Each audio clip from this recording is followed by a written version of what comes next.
आप सभी के लिए ऐसे राइटिंग लेकर आया हूँ।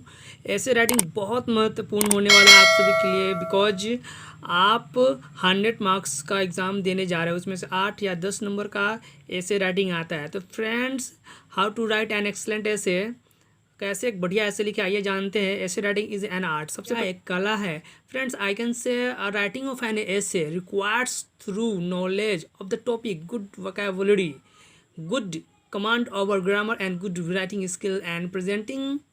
ओके दोस्तों, आपको ऐसे लिखने के लिए सबसे ज़्यादा ज़रूरी है आपका वोकैब अच्छा होना चाहिए। कहने का मतलब शब्दवाली होना चाहिए, शब्द याद होने चाहिए आपको, और ग्रामर पर भी अच्छा पकड़ होना चाहिए, और आपका प्रेजेंट करने का, उसे दिखाने का, व्यवस्था करने का तरीका बहुत अच्छा होना चाहिए।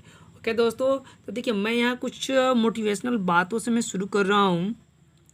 फ्रेंड कहता है कि knowing alone is not important, अकेले जानना ये कोई महत्वपूर्ण बात नहीं है, ठीक है। Doing anything self is less important, अगर आप सेल्फ से स्वयं के लिए कुछ कर रहे हैं तो ये भी ज़्यादा महत्वपूर्ण नहीं है। लेकिन getting the work done is more important, अगर कोई काम को आप ख़त्म कर रहे हैं तो ये सबसे ज़्यादा महत्वपूर्ण है। And organising the things systematically, यानी कि किसी भी चीज़ को आप सही ढंग से सजाते हैं, व्यवस्था करते हैं। And presenting elegantly is the most important, किसी भी चीज़ को बढ़िया ढंग से आप सजा के बताते हैं, उसे सुचारू ढंग से करते हैं, तो सबसे ज़्यादा महत्वपूर्ण यही है। तो ऐसे हमारा इसी पे पूरा डिपेंड करेगा कि किसी भी चीज़ को हम कितना जानते हैं और उसको कितना बढ़िया से सजा कर उसे सुचारू ढंग से लिख सकते हैं। तो आपका 100 में कह सकते हैं ना, 100 एकदम 100% सही होगा ऐसे। और 8 नंबर का पूछता है तो 8 हो के 8 सही होंगे। तो एक ऐसे राइटिंग के लिए आपको प्रैक्टिस तो बहुत करना होगा, ठीक है। एक्सलेंट ऐसे कुछ मैं टिप्स बता रहा हूँ जो आप ऐसे राइटिंग लिखते समय आपको बहुत सुविधा होगा। जैसे कुछ सबसे पहले आप जितना भी अंग्रेजी जानते, जो भी टॉपिक है उसको आप जब ऐसे लिखने बैठे तो सबसे पहला है कि सिंपल वर्ड का यूज करें, कम्प्लेक्स वर्ड नहीं। कम्प्लेक्स का मतलब हो जाता है काफ़ी पेचीदा, यानी कि बड़े बड़े वर्ड का यूज नहीं करें, आप सिंपल सिंपल वर्ड यूज करें और सेंटेंस को भी सिंपल रखें। ओके, और दूसरा हमारा है सेकेंड, ले आउट योर ऐसे। ले आउट का मतलब होता है दोस्तों कि एक खाका तैयार कर लेना, एक के मतलब अनेक प्रकार की बातों को एक बढ़िया से सजा कर कह देना, उसको सजा कर लिख देना, ले आउट कहलाता है, ठीक है। थर्ड है writing an introduction to an ऐसे।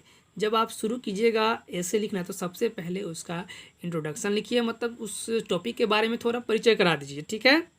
तो मस्ट है, जब परिचय करा देते हैं तो वहाँ पे ही डिफाइन हो जाता है आपका। चौथा है बॉडी ऑफ द ऐसे। जब आप लिखना इंट्रोडक्शन के बाद आप लिखना शुरू कीजिएगा, बॉडी यानी बीच वाले जितना भी पोर्शन है, बॉडी ऑफ द ऐसे में जो भी लिखना है आप लिख सकते हैं। और फाइनली आप हमेशा ऐसे लिखते समय अंत में कंक्लूजन जरूर निकालिएगा, जिसे आप टिप्स समझ लीजिए, ठीक है। तो मैं एक आपको छोटा सा एक और बात मैं बताना चाहूँगा। सपोज दैट आप ऐसे लिखने बैठे हैं तो मान लेते हैं, देखिए ऐसे का मतलब जैसे मैंने बताया सजाना, ठीक है।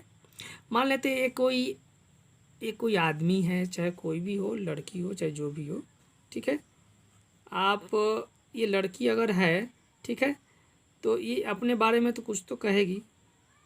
जैसे क्या कहे, सबसे पहले अपना परिचय देने के लिए क्या करना पड़ता है, सबसे पहले अपना नेम बताएगी ना, ज़रूर अपना नेम बताएगी। नेम बताएगी, ये अपना फादर्स नेम बताएगी, पिताजी का फादर्स नेम बताएगी। और फिर अब ये किस क्लास में पढ़ाई कर रही है, फिर क्या करती है ये बताएगी। पढ़ती है तो अपना स्टडी से रिलेटेड बताएगी, ठीक है। और इसका एज क्या है, एज बताएगी। अब ये कहाँ रहती है ये बताएगी, एड्रेस बताएगी, ठीक है दोस्तों, ध्यान से देखिएगा, समझिएगा इस चीज़ को, ठीक है। एड्रेस, एड्रेस बताएगी। अब देखिए, अब एक आदमी है क्या, अब अपना हॉबी बताएगी, हॉबी मीन्स अपना आदत बताएगी। अब फाइनली आदत बता दी, ठीक है। और एम बताएगी।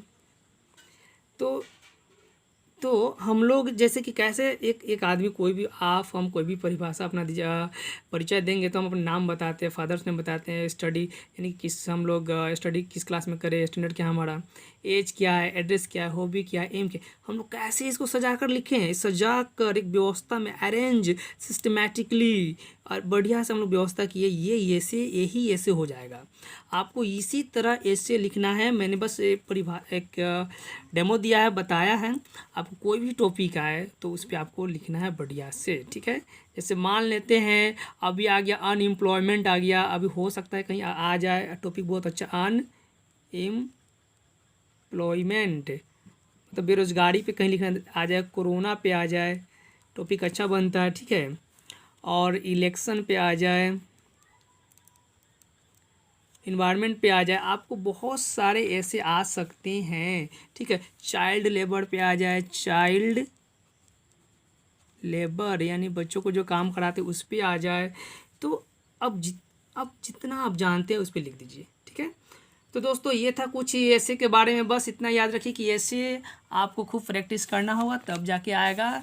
और जैसा कि कहा भी गया है, writing good essay is an art, you can't think to do it by chance, one who practice well beforehand can excel others and never in the last. ये ऐसे जो होता है दोस्तों कभी बाई चांस नहीं सीखा जाता है, प्रैक्टिस, वन हु प्रैक्टिस, खूब जो प्रैक्टिस करता है उसके ही हाथों में क्या होता है, ऐसे लिखने की खूब काबिलियत, एक्सेल हो जाता है, निपुण हो जाता है। तो दोस्तों आई होप कि आपको यह वीडियो बहुत पसंद आएगा, लाइक करें ज़रूर और मेरे चैनल को ज़रूर सब्सक्राइब करें। मैं इसी तरह की आपको अच्छे अच्छे टिप्स बताया करूँगा।